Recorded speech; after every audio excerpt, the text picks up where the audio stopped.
ನೀವು ಒಂದು ದಿವಸ ಮಾಡ್ಬಿಟ್ಟು ಚೆನ್ನಾಗಿ ಮರೆಸೋ ದಿವಸ ಫುಲ್ಲು ಡ್ರೈ ಮಾಡಿಬಿಟ್ಟು ಅದು ತಿಂದು ನೋಡಿ, ತಿನ್ನಕ್ಕೆ ಅಂದ್ಕೊಂಡು ಸಾಕಾಗಿರ್ತದೆ ಸ್ನೇಹಿತರೆ.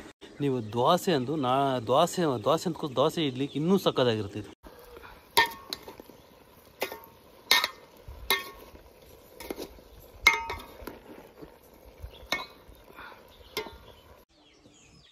ಹಾಯ್ ಎಲ್ಲವನ್ನು ನಮಸ್ಕಾರ ಸ್ನೇಹಿತರೆ, ಎಲ್ಲರೂ ಹೇಗಿದ್ದೀರಿ? ಸ್ವಲ್ಪ ಜಾಸ್ತಿ ದಿವಸ ಲಾಂಗ್ ದಿವಸ ಆಯಿತು ನಾನು ವೀಡಿಯೋ ಮಾಡಿ. ಇವತ್ತೊಂದು ಹೊಸ ವೀಡಿಯೋ ಮಾಡ್ತಾಯಿದ್ದೀನಿ ಸ್ನೇಹಿತರೆ. ನಾನು ನಮ್ಮೂರಲ್ಲೇ ಇರೋದ್ರಿಂದ ಕಾರಣಕ್ಕೋಸ್ಕರ ಒಂದು ಒಳ್ಳೆ ವೀಡಿಯೋ ಮಾಡಿ ಒಂದು ಅಂದುಬಾಡು ಬೇಯಿಸೋದು, ಏನು ಹೇಳಿ ಅಂದುಬಾಡು ಬೇಯಿಸೋದು ಯಾವ ಥರ ಹೆಂಗೆ ನಾನೇ ಇವತ್ತು ಖುದ್ದಾಗಿ ನಾನೇ ಮಾಡ್ತಾಯಿದ್ದೀನಿ. ಅಂದುಬಾಡು ಯಾಕೆ ಮಾಡ್ತಾಯಿದ್ದೀನಿ ಅದನ್ನೆಲ್ಲ ತೋರಿಸೋಣ ನಮ್ಮ ಜನಕ್ಕೆ, ನೋಡಲಿ ಅವರು ಕೂಡ ಅಂತ ಹೇಳ್ಬಿಟ್ಟು ಯಾವ ಥರ ಮಾಡ್ಬೇಕು, ಅವರೇನು ಮಾಡೋಂಗಿದ್ರೆ ಮಾಡಲಿ ಅನ್ನೋ ಕಾರಣಕ್ಕೋಸ್ಕರ ಇವತ್ತು ಅಂದುಬಾಡು ಬೇಯಿಸೋಣ. ಬನ್ನಿ ಎಲ್ಲರೂ ಸೇರಿ ತಿನ್ನೋಣ ಬನ್ನಿ. ಹಂಗೆ ನೋಡಿ ಅಂದುಬಾಡು ಕ್ಲೀನಾಗಿ ತೊಳ್ಕೊಂಡು ರೆಡಿ ಮಾಡ್ಕೊಂಡಿದ್ದೀನಿ. ನೋಡಿ ಇಲ್ಲಿ ನೋಡಿ ಇಲ್ಲಿ ಕುತ್ಕೊಂಡ್ಬಿಟ್ಟಿದ್ದೀನಿ ಆಚೆ, ಯಾಕಂದರೆ ಸ್ಟವ್ ಮೇಲೇ ಮಾಡೋದು ಬೇಡ ಅನ್ನೋ ಕಾರಣಕ್ಕೋಸ್ಕರ ಗ್ಯಾಸಲ್ಲೆಲ್ಲ ಏನು ಮಾಡೋದು ಅಂತ ಹೇಳ್ಬಿಟ್ಟು ಸೌದೆನಲ್ಲೇ ಮಾಡೋಣ ಅನ್ನೋಕ್ಕೋಸ್ಕರ ನೋಡಿ ಸೌದೆ ಕೂಡ ತಂದಿಕ್ಕೊಂಡಿದ್ದೀರಿ. ಇಲ್ಲಿ ನೋಡಿ ಸೌದೆ ಕೂಡ ಇಲ್ಲಿ ಬಂದಿದೆ ನೋಡಿ, ಮತ್ತು ಒಲೆ ಇಲ್ಲೇ ಇದೆ, ಚೆನ್ನಾಗಿದೆ. ನಿನ್ನೆ ಅವರೇಕಾಯಿ ಬೇಯಿಸಿದ್ದೆ, ಸರಿ ಹಂಗೆ ಇವತ್ತು ಅಂದುಬಾಡು ಬೇಯಿಸೋಣ ಅನ್ನೋ ಕಾರಣಕ್ಕೋಸ್ಕರ ಇದನ್ನ ಇಲ್ಲೇ ಮಡಗಿದ್ದೆ. ನೋಡಿ ಕ್ಲೀನಾಗಿ ತೊಳ್ಕೊಂಡಿದ್ದೀರಿ ಅಂದುಬಾಡನ್ನ, ಚೆನ್ನಾಗೇ ಬಂದಿದೆ. ಸ್ವಲ್ಪ ವಾರಗಳು ಕೊಬ್ಬು ಸ್ವಲ್ಪ ಚೆನ್ನಾಗಿ ಹಾಕಿದ್ದಾರೆ. ಏನು ಕೆ ಜಿ 400 ರೂಪಾಯಿ, ಅದು ಕೂಡ ಅದೇನು ಕಡಿಮೆ ಏನಿಲ್ಲ. ಅಂದುಬಾಡು ಕೂಡ ಅಂದುಬಾಡು 400 ರೂಪಾಯಿ ಕೆ ಜಿ, 1.25 kg ತೊಗೊಂಬಂದಿದ್ದೀರಿ. ನಾವು ತಿನ್ನೋದು 4 kg ಜನ. ಇವತ್ತು ನಾಳೆ ಕೂಡ ತಿನ್ಬೋದು, ಆಮೇಲೆ ನಾಳಿದ್ದಂಗೂ ಅದಕ್ಕೋಸ್ಕರ ಬನ್ನಿ ಇವತ್ತು ಅಂದುಬಾಡು ಬೇಯಿಸೋದು ಯಾವ ಥರ ಹೆಂಗೆ ಬೇಯಿಸ್ಬೇಕು ಅನ್ನೋದನ್ನೆಲ್ಲ ಎಲ್ಲ ಥರ ಮಾಹಿತಿ ನಾನು ಕೊಡ್ತಾ ಹೋಗ್ತಾ ಇರ್ತೀನಿ ಈ ವಿಡಿಯೋನಲ್ಲಿ. ಬನ್ನಿ ಸ್ಟಾರ್ಟ್ ಮಾಡೋಣ. ನೋಡಿ ಇಲ್ಲಿದ್ದೀನಿ, ಬನ್ನಿ ನೋಡೋಣ. ಈಗ ಫಸ್ಟು ಒಲೆಗೆ ಇದು ಹಚ್ಕೊಳ್ಳೋಣ, ಗರಿಕೆ ಫಸ್ಟ್ ಅಂಟಿಸ್ಕೊಳ್ಳೋಣ. ಚೆನ್ನಾಗಿರುತ್ತೆ. ಹಳ್ಳಿಗಳಲ್ಲಿ ಈ ಥರ ಒಲೆ ಮೇಲೆ ಮಾಡಿದ್ರೆ ಸಕ್ಕತ್ತಾಗಿರುತ್ತೆ, ತಿನ್ನೋಕ್ಕೂ ಒಳ್ಳೆ ಟೇಸ್ಟ್ ಇರುತ್ತೆ. ಹೌದಲ್ಲ ಸ್ನೇಹಿತರೆ? ದಯವಿಟ್ಟು ಯಾರಿಗಾನ ಗೊತ್ತಿದ್ದರೆ ಒಂದು ಕಮೆಂಟ್ ರೂಪದಲ್ಲಿ ತಿಳಿಸಿ. ಎಲ್ಲ ಹಿಂಗೆಲ್ಲ ಹಂಗಂತ ಹೇಳ್ಕೊಡಿ, ನಾವು ಕೂಡ ತೊಳ್ಕೊತೀನಿ. ಮತ್ತು ನಮ್ಮ ಮಾಹಿತಿಯನ್ನು ಇಷ್ಟ ಆಗಿದೆ ತೊಳ್ಕೊಳ್ಳಿ, ನೀವು ಕೂಡ ಟ್ರೈ ಮಾಡಿ ಅಂತ ಹೇಳ್ತಾ ನೋಡಿ ಸೌದೆ ಇಕ್ಕಾಗ ಎಲ್ಲ ರೆಡಿ ಮಾಡ್ತಾಯಿದ್ದೀನಿ. ಹಂಗೆ ಸೌದೆಗಳೂ ಇಡೋಣ, ಸೌದೆಗಳು ಎಲ್ಲ ಇಟ್ಬಿಟ್ಟು ಒಲೆ ಅಂಟಿಸೋಣ. ಬಿಸಿಲು ಕೂಡ ಚೆನ್ನಾಗಿದೆ, ಒಳ್ಳೆ ಬಿಸಿಲಿದೆ. ಒಳ್ಳೆ ನಮ್ಗೆ ಸಿಕ್ಕಾಪಟ್ಟೆ ಸ್ವಲ್ಪ ಜಾಸ್ತಿ ಇಷ್ಟವಾದ ಫುಡ್ ಅಂದರೆ ಅಂದುಬಾಡೆ, ಅಂದರೆ ಪಿಗ್. ಸ್ವಲ್ಪ ಜನಕ್ಕೆ ಗೊತ್ತಾಗಲ್ಲ ಅಂದುಬಾಡು ಅಂದರೆ ಏನು, ಅಂದುಬಾಡು ಅಂದರೆ ಹಿಂಗೇನು ಕೇಳ್ತಾನೆ ಅನ್ಬೋದು. ಇದನ್ನು ಪಿಗ್ ಅಂತಾರೆ, ನಾವೆಲ್ಲ ಪಿಗ್ ಜಾಸ್ತಿ ತಿಂತೀರಿ. ನೋಡಿ ಇನ್ನೂ ಒಂದು ಸರಿ ತೋರಿಸ್ತಾ ಇದ್ದೀನಿ, ತೊಳ್ಕೊಂಬಂದಿದ್ದೀನಿ, ಇಟ್ಕೊಂಡಿದ್ದೀನಿ ಎಲ್ಲನೂ. ಎಲ್ಲ ಕೂತ್ಕೊಂಡು ಮಾಡೋಣ, ಅನ್ಸೋಣ ಒಲೆ. ಬನ್ನಿ ಸ್ನೇಹಿತರೆ ಒಲೆ ಅನ್ಸಕ್ಕೆ ಹೋಗೋಣ. ಮ್ಯಾಚ್ ಕೂಡ ನನ್ನ ಮಗಳು ತಂದು ಕೊಟ್ಟಿದ್ದಾಳೆ.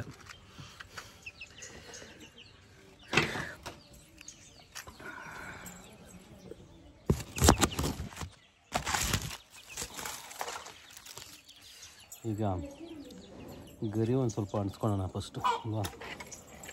ಗರಿ ಚೆನ್ನಾಗ ಒಲೆ ಉಳಿದ್ರೆ ಏನು 10 ನಿಮಿಷ ಅಂದುಬಾಡು ಬೇಯಿಸೋದು. ಸ್ವಲ್ಪ ಜನ ಈ ಅಂದುಬಾಡು ತಿನ್ನೋದಿಲ್ಲ, ಸ್ವಲ್ಪ ಜನ ತಿಂತಾರೆ, ಸ್ವಲ್ಪ ಜನ ತಿನ್ನೋದಿಲ್ಲ. ನಾವೆಲ್ಲ ನಮ್ಗೆ ಇಷ್ಟವಾದ ಫುಡ್ ಅಂದರೆ ಇದೆ. ಚೆನ್ನಾಗಿ ಡ್ರೈ ಮಾಡಿಬಿಟ್ರೆ, ಇನ್ನೊಂದೇನಪ್ಪ ಅಂದರೆ ಈ ಅಂದುಬಾಡನ್ನ ಚೆನ್ನಾಗಿ ಡ್ರೈ ಮಾಡಿ ಒನ್ ಡೇ ಬಿಟ್ಟು ತಿಂದರೆ ಅಂದ್ಕೊಂಡು ಭಾರಿ ಟೇಸ್ಟಾಗಿರುತ್ತೆ.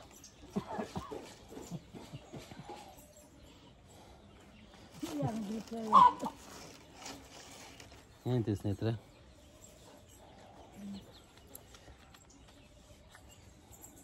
ಇವತ್ತೆಲ್ಲ ಫುಲ್ಲು ಇದೇ ಕೆಲಸ ನಂದು. ಆಮೇಲೆ ಸ್ವಲ್ಪ ಹೊಗೆ ಜಾಸ್ತಿ ಇದೆ, ಹೊಗೆ ಇರೋ ಕಾರಣಕ್ಕೋಸ್ಕರ ಇಲ್ಲಿ ಹೊಗೆ ಜಾಸ್ತಿ ಇರೋದ್ರಿಂದ ಅಂಟ್ತಾ ಇದೆ, ಉರಿತಾ ಇದೆ, ಹೊಗೆ ಬರ್ತಾಯಿದೆ. ಸ್ನೇಹಿತರೆ ಚೆನ್ನಾಗಿ ಒಲೆ ಉರಿತಾ ಇದೆ ನೋಡಿ, ಒಲೆ ಉರಿತಾ ಇದೆ, ಚೆನ್ನಾಗಿ ಉರಿತಾ ಇದೆ. ಈಗ ನೋಡಿ ಬಟ್ಲಲ್ಲಿ ತೊಳೆದು ಮಾಡ್ಕೊಂಡಿರೋ ಹಂದಿ ಮಟನ್ನ ಇದ್ರಲ್ಲಿ ಇಡೋಣ. ಸಾಕು ಇಟ್ಬಿಟ್ಟು ಸ್ವಲ್ಪ ಅರಿಶಿಣ ಉಪ್ಪು ಹಾಕಿ ಸ್ವಲ್ಪ ಚೆನ್ನಾಗಿ ಕುದಿಸೋಣ.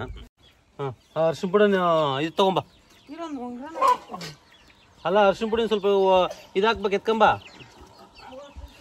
ಒಲೆನಲ್ಲಿ ಮಾಡಿದ್ರೆ ತುಂಬ ಟೇಸ್ಟ್ ಇರ್ತದೆ, ಸಕ್ಕತ್ತಾಗಿರ್ತದೆ. ಅದಕ್ಕೋಸ್ಕರನೇ ಫಸ್ಟ್ ಹಳೆ ಕಾಲದಲ್ಲೇ ಇದು ಮಾಡ್ತಾಯಿದ್ದು, ಹಿಂಗೆ ಹೊಲಗಳಲ್ಲಿ ಮಾಡ್ತಾಯಿದ್ದು, ಒಳ್ಳೆ ಟೇಸ್ಟ್ ಅದು. ಈಗ ಬಂದು ಎಲ್ಲ ಸ್ಟವ್ ಗ್ಯಾಸ್ ಆಗಿರೋ ಕಾರಣಕ್ಕೋಸ್ಕರ ಮಾಡ್ತಾ ಇರೋದು. ಕುದಿತಾ ಇದೆ. ಅಷ್ಟು ಪುಡಿ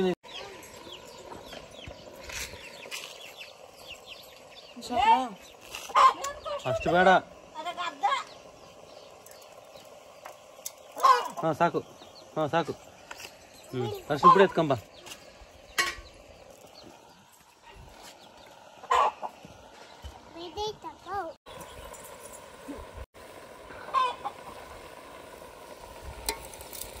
ಹಾಕ್ಕೊಂಡು ಸ್ವಲ್ಪ ಚೆನ್ನಾಗಿ ತಿರುಗಿ ಕೊಟ್ಟು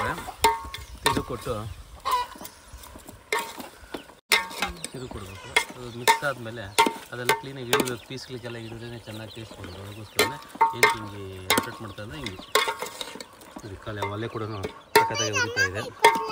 ಬಿಡು.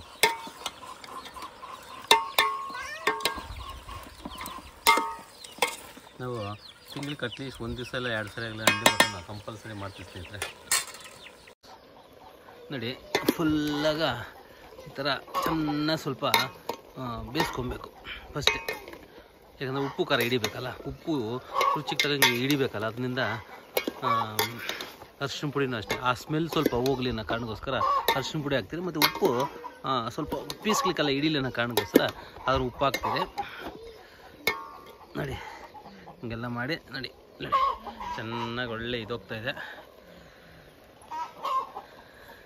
ಮನೆ ಮುಂದೆನೇ ಮಾಡ್ತಾ ಇರೋದು. ನೋಡಿ ಶುಂಠಿ, ಬೆಳ್ಳುಳ್ಳಿ ಪೇಸ್ಟು, ಖಾರ, ಉಪ್ಪು ಮತ್ತು ಬೆಸ್ತ್ ಪುಡಿ ಎಲ್ಲ ಸೇರಿದ ಮಿಕ್ಸಿಗೆ ಹಾಕ್ಕೊಂಡಿದ್ದೀರಿ. ನೋಡಿ ಈಗ ಇದನ್ನು ಇದಾಗ್ತಾಯಿದ್ದೀರಿ. ಫುಲ್ ತೋರಿಸು ಆಯಿತಾ. ನೋಡಿ ಫುಲ್ಲು ಮಿಕ್ಸಿಗೆ ಹಾಕಿರೋದು. ಇದಕ್ಕೆ ಹಾಕಿದ್ರೆ ಸಾಕು. ಹಿಂಗೆ ಕಣ್ಣು ಬಿಡೋಕ್ಕಾಗ್ತಿಲ್ಲ, ಯಾಕಂದರೆ ಚೆನ್ನಾಗಿ ಜೋರಾಗಿ ಒಲೆ ಉರಿತಾರೆ ಕಾರಣಕ್ಕೋಸ್ಕರ. ಆಮೇಲೆ ಸ್ವಲ್ಪ ನೀರು ಎತ್ಕೊಂಬ ಇಂದ ನೀರು ಹಾಕಿದ್ಮೇಲೆ ಕ್ಲೀನಾಗಿ ಸ್ವಲ್ಪ ತಿರುಗಿ ಕೊಟ್ಬಿಟ್ಟು ಈ ಥರ ಚೆನ್ನಾಗಿ ತಿರುಗಿ ಕೊಟ್ಬಿಟ್ಟು ಮುಚ್ಚಿಬಿಟ್ರೆ ಸ್ವಲ್ಪ ಚೆನ್ನಾಗಿ ಒಲೆ ಉರಿಸ್ತಾಯಿದ್ರೆ ಅದೇ ಆಟೋಮೆಟಿಕ್ ಬೆಂದ್ಕೊತದೆ. ಆಮೇಲೆ ನೋಡೋಣ. ಆಮೇಲೆ ರುಚಿಗೆ ತಕ್ಕ ಆಮೇಲೆ ಏನು ಉಪ್ಪು ಏನು ಸಾಲ ಅಂದರೆ ಆಮೇಲೆ ಕೂಡ ಹಾಕ್ಕೊಬೋದು, ಏನು ತೊಂದರೆ ಏನಿಲ್ಲ. ಚೆನ್ನಾಗಿ ಒಲೆ ಉರಿಸ್ತಾ ಇದ್ದರೆ ಸಾಕಿನ್ನು. ಅಲ್ಲಿ ಒಲೆ ಇನ್ನು ಸ್ವಲ್ಪ ಹೊತ್ತು ಒಲೆ ಉರಿಸ್ಬೇಕಷ್ಟೇ. ನಮ್ಮದು ಕೆಲಸ ಒಲೆ ಉರಿಸ್ತಾನೆ ಇಲ್ಲ. ಸ್ವಲ್ಪ ಕಷ್ಟನೇ ವೀಡಿಯೋ ಮಾಡೋದು. ಸಿಂಗಲಾಗ ಒಬ್ಬನೇ ಹಿಡ್ಕೊಂಡು ಒಬ್ಬನೇ ಮಾಡ್ತಾಯಿರೋದು. ಸ್ವಲ್ಪ ದಯವಿಟ್ಟು ಆ ಥರ ಇದಿದ್ದರೆ ದಯವಿಟ್ಟು ಕ್ಷಮಿಸಬೇಕು. ನೀಟಾಗಿ ಬಂದಿಲ್ಲ, ಕ್ವಾಲಿಟಿ ಬಂದಿಲ್ಲ ಅಂದರೆ ಬಂದಿರುತ್ತೆ. ಅದನ್ನು ಸ್ವಲ್ಪ ಆ ಥರ ಏನಿದ್ರೆ ದಯವಿಟ್ಟು ಕ್ಷಮಿಸ್ಬಿಡಿ ಅಂತ ಹೇಳ್ತಾ ಬನ್ನಿ. ಈಗ ಚೆನ್ನಾಗಿ ಸ್ವಲ್ಪ ಒಲೆ ಉರಿಸ್ತಾ ಇದ್ದರೆ ಇನ್ನು ಚೆನ್ನಾಗಿ ಸ್ವಲ್ಪ ಬೇಯಬೇಕು. ಸ್ನೇಹಿತರೆ ಒಂದು 5 ನಿಮಿಷ ಆಗಿದೆ. ಚೆನ್ನಾಗಿ ಒಲೆ ಉರಿತಾ ಇದೆ. ಇನ್ನು ಚೆನ್ನಾಗಿ ಒಲೆ ಉರಿತಾ ಇದೆ. ಚೆನ್ನಾಗಿ ಸ್ವಲ್ಪ ನೋಡಿ ಹೊಗೆ ಸ್ಮೆಲ್ಲು ಬರ್ತಾಯಿದೆ. ಆದ್ರೂ ಒಂದ್ಸರಿ ತಿರುಗಿ ಕೊಡಬೇಕು. ಸ್ವಲ್ಪ ಬಿಸಿ ಇರುತ್ತೆ. ನಾನೇನು ಬಟ್ಟೆಯನ್ನು ಯೂಸ್ ಮಾಡ್ತಾಯಿಲ್ಲ. ಬಟ್ಟೆ ಯೂಸ್ ಮಾಡಬೇಕು. ಆ್ಯಕ್ಚುಲಿ ಬಟ್ಟೆ ಯೂಸ್ ಮಾಡ್ಕೊಬೇಕು, ಸಿಕ್ಕಾಪಟ್ಟೆ ಬಿಸಿ ಇರ್ತದೆ. ಅದಕ್ಕೋಸ್ಕರ ಈಗ ಇಲ್ಲಿ ಇಟ್ಕೊಂಡು ಈಗ ಹಿಂಗೆ ನೋಡಿ ಹಿಂಗೆ ತಿರುಗಿಕೊಟ್ರೆ ಒಂದ್ಸರಿ. ಯಾಕಂದರೆ ತಳಗಿಲ್ಲ ಅಂಟ್ಬಿಡುತ್ತಲ್ಲಿ ಬಯಸ್ಕೋಸ್ಕರ ಅಷ್ಟೇ. ಇನ್ನೇನಿಲ್ಲ, ಅಂಟಲ್ಲ. ಆ್ಯಕ್ಚುಲಿ ಅಂಟೋದು ಇಲ್ಲ, ಆದ್ರೂ ಅಂಟೋದು ಇಲ್ಲ. ನೋಡಿ ಹಿಂಗೆ ಇದು ಮಾಡ್ಕೊಂಡ್ರೆ ಚೆನ್ನಾಗಿರುತ್ತೆ. ಆಮೇಲೆ ನೋಡಿ ಹಿಂಗೆ ತಿರುಗಿ ಕೊಟ್ಬಿಟ್ಟು ಆಮೇಲೆ ಚೆನ್ನಾಗಿ ಕುದೀತಾ ಇದೆ. ನೋಡಿ ಚೆನ್ನಾಗಿ ಕುದೀತಾ ಇದೆ ನೋಡಿ. ನೋಡಿ ದಯವಿಟ್ಟು ಯಾರನ್ನ ಮಿಸ್ಅಂಡರ್ಸ್ಟ್ಯಾಂಡಿಂಗ್ ಮಾಡ್ಕೊಳಕ್ಕೆ ಹೋಗ್ಬೇಡಿ ಅಂದ್ಕೊಳ್ತೀನಿ. ಯಾಕಂದರೆ ನಂದೇನು ತಪ್ಪಿದೆ ದಯವಿಟ್ಟು ಮತ್ತೆ ಹೇಳ್ತಾಯಿದ್ದೀನಿ, ಕ್ಷಮಿಸ್ಬಿಡಿ ಅಂತ ಹೇಳ್ತಾ ಇದನ್ನು ಮಾಡಿ ತೋರಿಸ್ಬೇಕು ನಮ್ಮ ಜನಕ್ಕೂ ನನ್ನ ಕಾರಣಕ್ಕೋಸ್ಕರ ಒಂದು ವೀಡಿಯೋ ಮಾಡ್ತಾ ಇರೋದು ಕೂಡ. ನೋಡೋದು ಸ್ನೇಹಿತರೆ, ಈ ತಿರುಗಾನು ಇನ್ನು ಸ್ವಲ್ಪ ಇದಾದಮೇಲೆ ಚೆನ್ನಾಗಿ ಇನ್ನು ಒಲೆ ಉರಿತಾ ಇರಲಿ. ಇನ್ನೊಂದು ಕುದೀತಾನೇ ಇರ್ತದೆ. ಕುದೀಲಿ ಅಂತ ಹೇಳ್ಬಿಟ್ಟು ಮತ್ತೆ ಇನ್ನೊಂದು 5 ಮಿನಿಟ್ಸ್ ಮುಚ್ಚಿಗೆ ಬರೋಣ. ಈ ಮುದ್ದೆಗಂತೂ ಸೂಪರಾಗಿರುತ್ತೆ. ಮುದ್ದೆ, ಹಂದಿ ಮಟನ್ ಸಾಂಬಾರು ಮತ್ತು ಅನ್ನ. ಇನ್ನೊಂದೇನಪ್ಪ ಅಂದರೆ ಇನ್ನೊಂದು ಹೇಳ್ಬಿಡ್ತೀನಿ. ಒಂದೇ ಮಟನ್ ಮಾತ್ರ ಒಂದ್ಸರಿ ಟ್ರೈ ಮಾಡಿ, ನೀವು ಟ್ರೈ ಮಾಡಿಬಿಟ್ಮೇಲೆ ಹೇಳಿ ನನಗೂ ನೋಡಿ. ಆಮೇಲೆ ಯಾಕಂದ್ರೆ ನಾನು ಬೇಜನ್ ಸರಿ ಟ್ರೈ ಮಾಡಿರೋದ್ರಿಂದ ಸಿಕ್ಕಾಪಟ್ಟೆ ಟೇಸ್ಟ್ ಇರುತ್ತೆ, ಅದಕ್ಕೋಸ್ಕರನೇ ನಿಮಗೂ ಹೇಳ್ತಿರೋದು. ಆಮೇಲೆ ಇನ್ನೊಂದು ಏನಪ್ಪ ಅಂದರೆ, ನೀವು ಒಂದು ದಿವಸ ಮಾಡ್ಬಿಟ್ಟು ಚೆನ್ನಾಗಿ ಮರೆಸೋ ದಿವಸ ಫುಲ್ಲು ಡ್ರೈ ಮಾಡಿಬಿಟ್ಟು ಅದು ತಿಂದು ನೋಡಿ, ತಿನ್ನಕ್ಕೆ ಅಂದ್ಕೊಂಡು ಸಾಕಾಗಿರ್ತದೆ ಸ್ನೇಹಿತರೆ, ಆ ಥರ ಇರ್ತದೆ. ಅದಕ್ಕೋಸ್ಕರನೇ ನಮ್ಮ ಜನಕ್ಕೆ ಗೊತ್ತಾಗಲಿ, 4 ಜನಕ್ಕೆ ಗೊತ್ತಾದ್ರೇನಲ್ವ ಇದನ್ನು, ಯಾಕಂದರೆ ಗೊತ್ತಿರುತ್ತೆ, ಆಲ್ಮೋಸ್ಟ್ ಎಲ್ಲರಿಗೂ ಗೊತ್ತಿರುತ್ತೆ, ಇನ್ನೂ ಗೊತ್ತಾಗಲಿ, ತೊಳೆದಿದ್ದರೆ ತೊಳ್ಕೊಳ್ಳಿ ಅಂತ ಹೇಳ್ತಾ ಸ್ನೇಹಿತರೆ ಈ ವಿಡಿಯೋ ಮಾಡ್ತಿರೋದು ಕೂಡ ನೋಡೋಣ ಬನ್ನಿ ಸ್ನೇಹಿತರೆ. ಆಮೇಲೆ ಹೇಳಿ ನನಗೂ ನೋಡಿ. ಆಮೇಲೆ ಯಾಕಂದ್ರೆ ನಾನು ಬೇಜನ್ ಸರಿ ಟ್ರೈ ಮಾಡಿರೋದ್ರಿಂದ ಸಿಕ್ಕಾಪಟ್ಟೆ ಟೇಸ್ಟ್ ಇರುತ್ತೆ, ಅದಕ್ಕೋಸ್ಕರನೇ ನಿಮಗೂ ಹೇಳ್ತಿರೋದು. ಆಮೇಲೆ ಇನ್ನೊಂದು ಏನಪ್ಪ ಅಂದರೆ, ಟೊಮೊಟೊ ಮತ್ತು ಈರುಳ್ಳಿ ಸ್ವಲ್ಪ ಇಲ್ಲಮ್ಮ ಪಕ್ಕಮ್ಮ ಸ್ವಲ್ಪ ನೋಡಿ, ಇದೆಲ್ಲ ಇದು ಹಾಕ್ಕೊಂಬಿಡ್ಬೇಕು ನೋಡಿ. ಟೊಮೊಟೊ ಈರುಳ್ಳಿ ಮತ್ತು ಎಣ್ಣೆಯಲ್ಲಿ ಚೆನ್ನಾಗಿ ಸಿಗಿಸಿರೋದು ಅಂದರೆ ಚೆನ್ನಾಗಿರುತ್ತೆ ಟೇಸ್ಟಿಗೆ ಅಂತ ಹೇಳ್ಬಿಟ್ಟು. ಮತ್ತು ನೋಡಿ ಕೊಬ್ಬರಿ ಖಾರದ ಪುಡಿ ಸ್ವಲ್ಪ ಚೆನ್ನಾಗಿ ಹೇಳಿಲ್ಲ, ಕೊಬ್ಬರಿ ಇದೆಲ್ಲ ಟೇಸ್ಟ್ ಚೆನ್ನಾಗಿ ಬರುತ್ತೆ ಅಂತ ಹೇಳ್ಬಿಟ್ಟು ನೋಡಿ.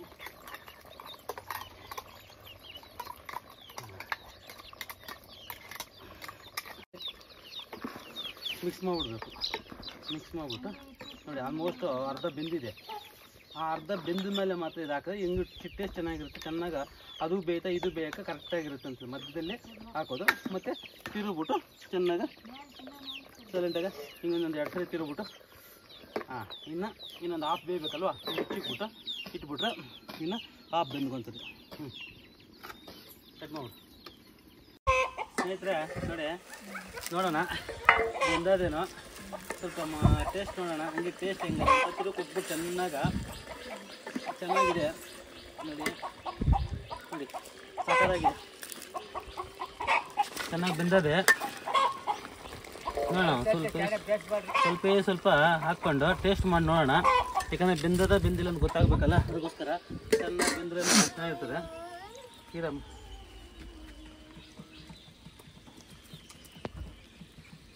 ಓಕೆ, ಒಂದು ಸ್ವಲ್ಪ ಬೇಯಬೇಕು. ಸಕ್ಕತ್ತಾಗಿ ಟೇಸ್ಟ್ ಮಾತ್ರ ಒಳ್ಳೆ ಮಾಡಿದ್ರಿಂದ ಮಸ್ತಾಗಿ ಸ್ನೇಹಿತರೆ. ನಾನು ತಿನ್ನೋ ರೆಡಿ ಆಗ್ತಾಳೆ ನೋಡಿ. ಇನ್ನು ಸ್ವಲ್ಪ ಬೇಯಲಿ, ಚೆನ್ನಾಗಿ ಬೆಂದರೆ ಚೆನ್ನಾಗಿರ್ತದೆ. ನಮ್ಗೆ ಫುಲ್ ಡ್ರೈ ಆದ್ರೂ ಪ್ರಾಬ್ಲಮ್ ಇಲ್ಲ, ಅದಕ್ಕೋಸ್ಕರ ಓಕೆ ಅನ್ಸುತ್ತೆ. ಚೆನ್ನಾಗಿದೆ ಟೇಸ್ಟ್ ಮಾತ್ರ. ನೀವು ಟ್ರೈ ಮಾಡಿ, ನೆಕ್ಸ್ಟು ಇದೇ ಥರ ಟ್ರೈ ಮಾಡಿ ನೀವು ನಮಗೊಂದು ಮೆಸೇಜ್ ಕೊಡಿ, ಯಾವ ಥರ ಇದೆ ಅಂತ ಹೇಳ್ಬಿಟ್ಟು ನೋಡ್ಬಿಟ್ಟು ನನಗೂ ಒಂದು ಮೆಸೇಜ್ ಕೊಡಿ ಅಂತ ಹೇಳ್ತಾ ಈ ವಿಡಿಯೋ ಮುಗಿಸ್ತಾ ಇದ್ದೀನಿ. ನೆಕ್ಸ್ಟ್ ವಿಡಿಯೋ ಇದೇ ಥರ ಹೊಸ ವಿಡಿಯೋ ತಗೊಂಡು ನಿಮ್ಮ ಮುಂದೆ ಬರ್ತೀನಿ ಅಂತ ಹೇಳ್ತಾ ಗುಡ್ ನೈಟ್ ಸ್ನೇಹಿತರೆ.